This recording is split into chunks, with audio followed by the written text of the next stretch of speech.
on sent quand même dans la population une inquiétude par rapport à ces coûts de l'énergie et pas uniquement du pétrole. Qu'est-ce qu'un gouvernement actuellement en affaires courantes comme le nôtre peut faire pour aider finalement et s'occuper des vrais problèmes des vrais Belges?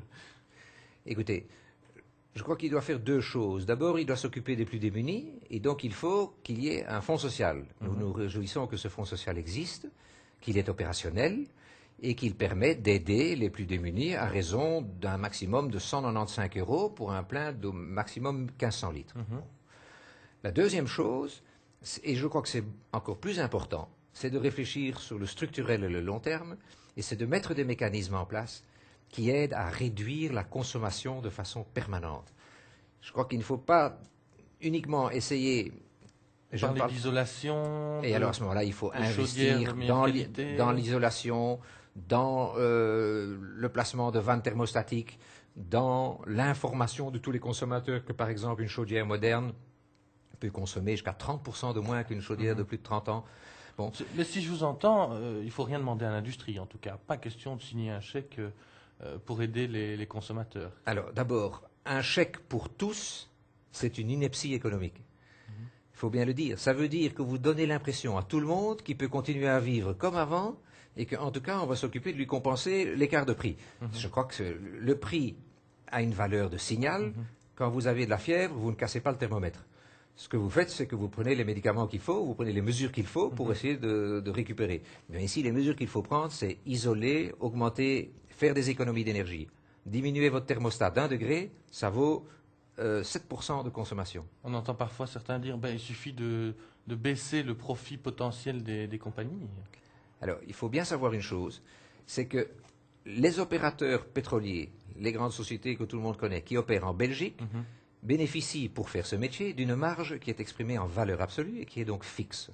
Peu importe que le baril soit à 20 ou à 80 $, peu importe que le litre de gazole de chauffage se paye 50 € ou 1 €, bon, cette marge est fixe.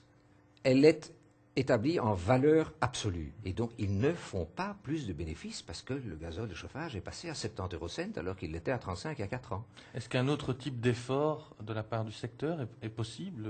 Alors, je crois que le secteur a mis en place une organisation comme Informazout, par exemple, qui est à la disposition de tous les consommateurs de gazole de chauffage pour leur donner le maximum d'informations de manière à ce qu'ils consomment le moins possible. Oui, mais on parle vraiment d'un effort supplémentaire. Vous avez déjà fait des efforts, certes, mais est-ce que, vu la situation qui est un peu exceptionnelle, vous ne pouvez pas faire un effort exceptionnel? Mais nous avons fait des efforts très exceptionnels déjà à 2 reprises. C'est que nous avons payé... On dit jamais 203. Hein. Et chaque fois, on nous a dit que c'était une contribution unique. Et je crois qu'il faut bien comprendre une chose, c'est que dans la mesure où cette marge est fixe, et que cette marge sert à payer la totalité des frais pour amener le produit de la raffinerie jusqu'au consommateur final, mais il n'y a pas de marge de manœuvre pour aller faire des gestes comme ça tous les 2-3 ans. Parce qu'à ce moment-là, la seule chose que vous allez obtenir, c'est que certains opérateurs vont commencer à regarder s'ils doivent continuer à faire ce métier en Belgique. Si on vous pique tous les 4 ans ou tous les 2 ans, on l'a fait en 2000, on l'a fait en fin 2005 ou 2006, et on recommencerait maintenant, une toute ou partie de votre bénéfice opérationnel global sur cette activité, je suis désolé, cette activité va s'arrêter. Certains politiques tentent ce geste-là, Je constate que beaucoup se sont quand même rendus compte qu'en effet, ce que je viens de vous dire est la vérité, et que donc ces bénéfices n'augmentent pas en Belgique. Oui, mais aujourd'hui, alors qu'on est en affaires courantes, qu'il y a un gouvernement en formation, est-ce que certains vous démarchent pour voir ce qu'on peut déjà faire pour le futur gouvernement?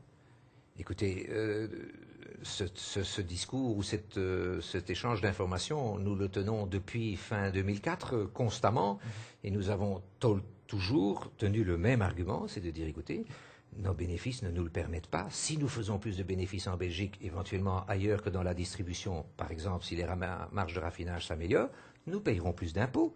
Et ça, c'est la fonction. La question autrement, peut-être, sans gouvernement, vous êtes franchement beaucoup plus tranquille. Bon, écoutez, ça c'est une question de semaine alors, hein, mais ça ne change pas rien au fond du problème. Il est évident que pour le moment, le gouvernement étant dans l'affaire courante, il ne peut pas prendre les mesures réglementaires et légales qui sont nécessaires pour éventuellement faire ce que certains voudraient, c'est-à-dire faire payer les pétroliers. Mais les pétroliers ne doivent pas payer parce qu'ils n'ont pas de marge supplémentaire quand le prix monte. Ils n'en sont en rien responsables. Je crois que vous avez entendu. Merci beaucoup Gaëtan Van der Werve. À bientôt et à bientôt à vous. Merci de nous avoir suivis. Je vous en prie.